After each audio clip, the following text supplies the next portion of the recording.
Picture this. A tropical storm rolls over Mexico City. Lightning cracks over the stands at the Azteca. Thousands of fans in ponchos are dancing in the rain while the kickoff clock keeps sliding back. FIFA finally sends out an official statement about the delay, and buried inside it is one very specific sentence. There will be no hydration breaks in this match because player safety comes first. Fair enough, you might think. The storm had already done the cooling work for them.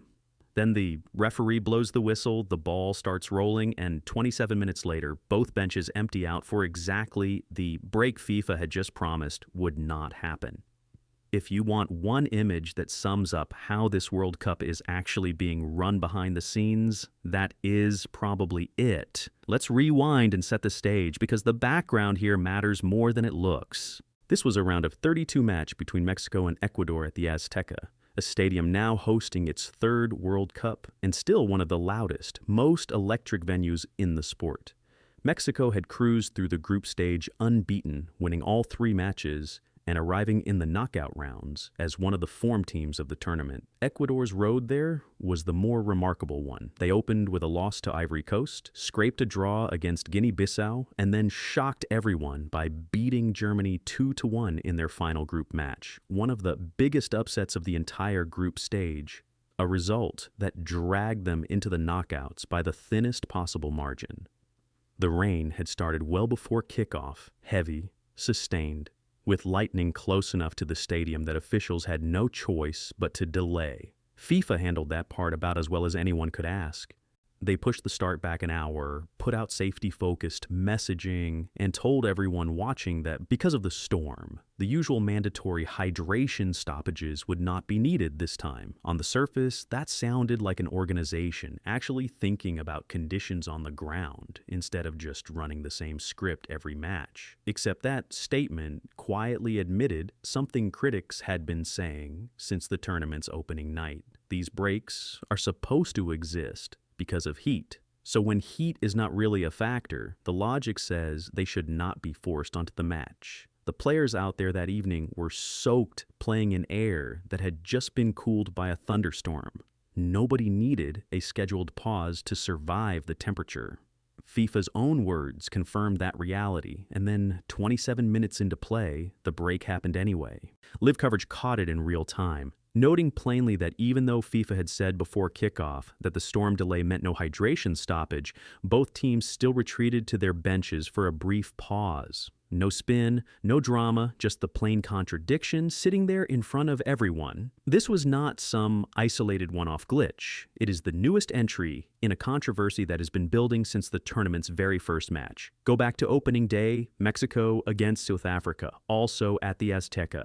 During the second half hydration break, players were ready to get back on the pitch while the American broadcast was still running commercials. Reporters covering the match were first to flag it. Officials held the players back so the network could finish its ad break, and viewers at home actually missed the restart because the feed was still on commercials when play resumed. Fans in the stadium said the players eventually just got fed up and pushed the referee to let them continue. That is not player welfare management. That is a World Cup match being paused for a commercial slot. So, what actually happened in Mexico City this time? Nobody watching could say for certain why the break went ahead after FIFA had explicitly ruled it out hours earlier. Maybe it was some standing protocol that automatically overrides special announcements. Maybe it was a breakdown in communication between FIFA's press office and the officials out on the pitch. Maybe someone with a commercial stake in the broadcast had a word in someone's ear. None of that has been confirmed publicly by anyone. What is confirmed and what everyone can see with their own eyes is the sequence of events. FIFA said there would be no break. The break happened anyway. Given everything that came before it, that is exactly the kind of contradiction that turns a minor scheduling issue into a full-blown credibility problem. To understand why advertising keeps coming up in every single one of these conversations, you have to go back to December when FIFA first unveiled the hydration break policy months before the tournament even began. At that announcement, FIFA's chief tournament officer told reporters that commercial broadcasters would have the option to run advertisements during the pauses. That one detail tucked into what was supposed to be a health and safety announcement is the reason every break since has been met with suspicion instead of a shrug. The policy itself is specific. A 3-minute stoppage lands at roughly the 22-minute mark of each half. Broadcasters are free to run commercial content during that window. According to reporting from major American outlets, a network the size of Fox could be looking at more than $250 million in additional ad revenue across the tournament just from these breaks. FIFA has publicly pushed back hard on the idea that money is driving any of this. FIFA President Gianni Infantino addressed the backlash directly in June, insisting the federation itself does not see a single extra dollar from the pauses because its broadcast contracts were locked in long before the break policy even existed. He argued the real justification is competitive fairness, since teams are playing as many as 8 matches in 39 days across 3 countries, and applying the rule unevenly based on local weather would hand some squads an advantage over others. It is a coherent argument on paper. It has done almost nothing to quiet the criticism, especially after nights like the one in Mexico City, where the Federation's own statement seemed to undercut its own reasoning in real time. There is also a simple financial backdrop worth understanding because it explains why suspicion keeps attaching itself to every one of these pauses, even when FIFA insists money plays no role.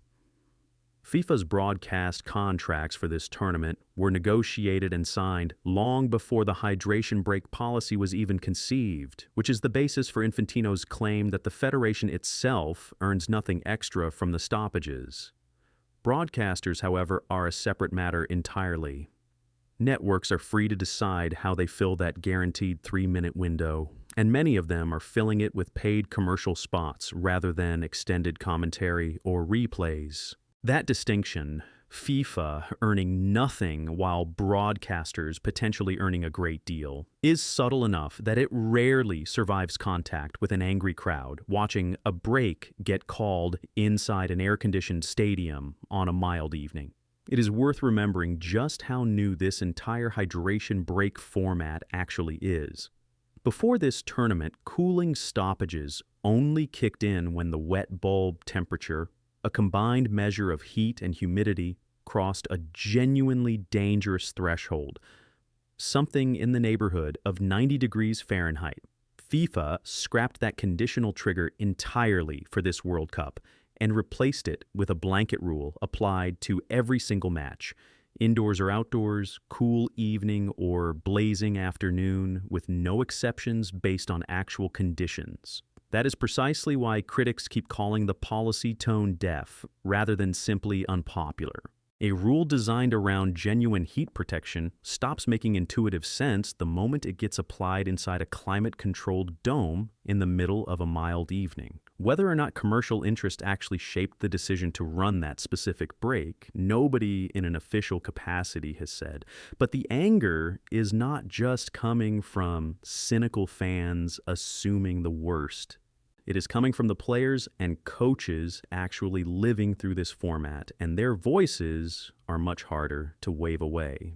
Dutch captain Virgil van Dijk has argued that every match should be judged on its own conditions, instead of a blanket rule applied everywhere. French manager Didier Deschamps has described the breaks as effectively splitting each half in 2, turning the match into something closer to 4 quarters, an observation he made almost matter-of-factly, simply describing how it forces him to rethink his in-game coaching. England manager Thomas Tuchel raised similar concerns, saying he understands the case for breaks in genuinely dangerous heat, but sees no justification for using them inside climate-controlled, roofed stadiums. Uruguay's veteran coach Marcelo Bielsa criticized the policy publicly before his team's own group match, and fans have been remarkably consistent across completely different stadiums. Crowds in Arlington booed during a break held inside a closed, air-conditioned dome for a match between England and Croatia. In Atlanta, 67,000 fans jeered when play stopped in a stadium where the temperature was already fully controlled. This is not confined to one city or one fan base. It is happening from coast to coast, and the common thread every time is that the weather clearly did not call for a stoppage. Here is why. This particular argument cuts deeper than the usual complaints about commercialization in sports. Every World Cup since 1990 has come wrapped in some form of broadcast-driven packaging, sponsor logos on the field, graphics laid over the feed, halftime ad blocks. Fans grumble for a cycle, and then it becomes background noise, absorbed into how the modern game works. Hydration breaks are different because they are not decoration around the match. They change the actual structure of the sport. 90 minutes split into two halves is about as foundational as football gets. It predates professional leagues, predates international tournaments, predates television entirely, bolting a mandatory 3-minute stoppage into the middle of every half, regardless of conditions, rewrites that architecture in a way that a sponsor patch on a jersey never could. And a night like the Mexico versus Ecuador game, where the Federation's own pre-match statement explicitly said a break should not happen, only puts that tension on brighter display. Now, let's actually give the football itself the attention it deserved, because a genuinely good match got a little buried under all of this. Mexico won 2-0. Julian Quinones opened the scoring in the 22nd minute, timing his run to stay onside before smashing a low right-footed strike into the near post off a clever disguised pass from Roberto Alvarado. It was the kind of finish that had the Azteca roaring despite the soaked pitch and lingering drizzle. Raul Jimenez added a second not long after with a well-placed header, the sort of moment that home fans will be replaying for years, delivered by a veteran forward in front of the crowd he has represented his entire career. It marked Mexico's first World Cup knockout stage win in 40 years, and the Azteca has still never seen the host nation lose a World Cup match across 3 separate tournaments hosted there in 1970, 1986, and now this year. Ecuador competed hard until the end, in keeping with the scrappy, never-say-die run that got them there in the first place. Midfielder John Yeboah produced one of the night's best individual moments, nutmegging Mexican defender Cesar Montes in a flash of skill that briefly had the crowd gasping. But Mexico were sharper in almost every phase, and their home support carried an audible intensity through the rain that ultimately made the difference feel wider than the scoreline alone suggested. That performance deserved to be the headline of the night on its own merits, and the hydration break argument stealing some of that spotlight is, in its own way, part of the actual problem. Zoom out from this one match, and the hydration break saga sits inside a much bigger story about how political this World Cup has become before a ball was even kicked. Back in December, at the official draw ceremony in Washington, Infantino handed President Trump the very first ever FIFA Peace Prize, an award nobody had heard of until that moment, created seemingly for the occasion. Infantino called Trump exactly what a leader should look like while handing over a large gold trophy alongside a medal and certificate, and he had already spent months publicly campaigning for Trump to win the actual Nobel Peace Prize, which instead went to Venezuelan opposition figure Maria Corina Machado, who later gave her own medal to Trump as a gesture.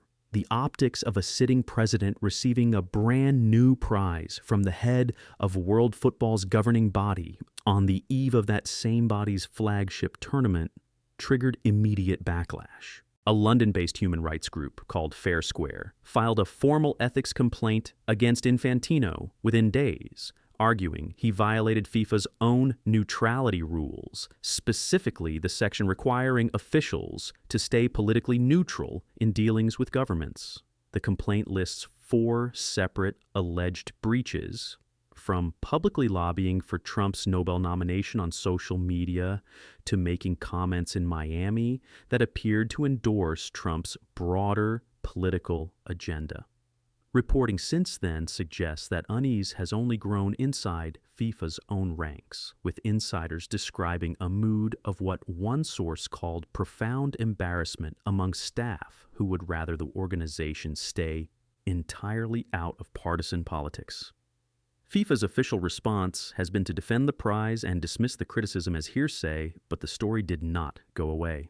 Just this week, a group of roughly 50 members of the European Parliament sent a formal letter demanding FIFA's Ethics Committee investigate the award, keeping the controversy alive right in the middle of the knockout rounds. The Trump connection runs well beyond one ceremony.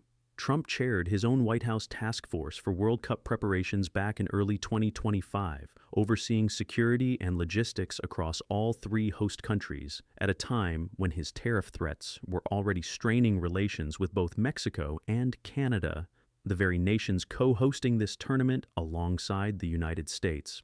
Commentators have pointed out that FIFA's public messaging has often let Trump present himself as effectively the sole face of the tournament, even though Mexican President Claudia Sheinbaum and Canadian Prime Minister Mark Carney are just as much hosts of this World Cup as the United States is. Trump has also floated relocating matches away from cities he has criticized as being run by what he called radical left officials, reportedly telling foreign leaders that Infantino would accommodate such a request if he asked. Whether or not that scenario ever actually played out at any specific venue remains unconfirmed and should be treated as Trump's own claim rather than an established fact. There is also a broader question simmering underneath all of this about who actually gets to speak for a tournament hosted jointly by three sovereign nations. Mexico and Canada agreed to co-host this World Cup as full partners, not as junior venues attached to a larger American production. Yet much of the global broadcast narrative and ceremonial spotlight has clustered heavily around Washington and around the sitting American president specifically. That imbalance has not gone unnoticed in Mexico City or in Toronto, where local organizers and officials have occasionally pushed back gently but firmly on the framing of this as primarily an American event that happens to spill into two neighboring countries. It is a tension that predates the hydration break controversy entirely, but it feeds the same underlying sense that decisions in this tournament are being shaped by considerations well outside the 18-yard box. That political undercurrent has followed the tournament into the knockout rounds themselves. This week's round of 32 matchup between the United States and Bosnia and Herzegovina carried weight far beyond the scoreline, given the American military's historic role in ending Bosnia's brutal 1990s war and brokering the peace agreement that still underpins that country's constitution today. According to reporting this week, Trump was expected to skip attending that particular match, a decision that regional commentators have connected to a broader pattern, with some Bosnian analysts arguing that the current administration's ties to controversial figures tied to Bosnian nationalist politics have complicated what used to be a straightforwardly warm relationship between Washington and Sarajevo. These are informed observations from analysts and journalists rather than confirmed White House statements, and should be understood as part of the ongoing political discussion swirling around this tournament rather than settled fact. All of that context matters because it shapes how skeptically fans and media are now reading every single decision FIFA makes, hydration breaks included. When an organization's leadership is already facing accusations of cozying up to a head of state for reasons that look more personal than institutional, a scheduling contradiction on live television during a marquee knockout match lands very differently than it would in a normal year. It stops looking like a minor communication slip and starts looking like one more data point in a pattern of an organization that says one thing publicly and does another when the cameras are rolling. So where does this actually leave things heading into the round of 16? FIFA has still not issued any formal explanation for why the Mexico City break happened, despite its own pre-match statement saying it would not. Given how tightly packed the knockout schedule is, with matches following each other every day or two, a detailed public response before the next wave of fixtures looks unlikely. What seems far more probable is that this incident simply gets added to the growing list that started on opening day. The commercial break overrun in the tournament's very first match, the booing in Dallas and Atlanta, the repeated use of mandatory pauses inside fully climate-controlled stadiums where the stated justification never applied in the first place. And now a break that happened in direct contradiction to an official announcement made just hours earlier. Infantino himself has said FIFA will review the entire policy once the tournament wraps up, evaluating what worked and what did not based on, in his words, this experience. Whether that review results in real changes for future tournaments or simply becomes another line in FIFA's long history of promising reflection without delivering reform is something only time will answer. For now, the questions keep piling up faster than the answers. Was this a genuine miscommunication between FIFA's press office and match officials on the ground? Was it a rigid protocol nobody thought to override for one storm-delayed match? Or does it say something bigger about how commercial and political pressures are now baked into decisions that used to be purely about the players? Nobody watching that match in the rain last night got a clear answer, and neither, it seems, has anyone else.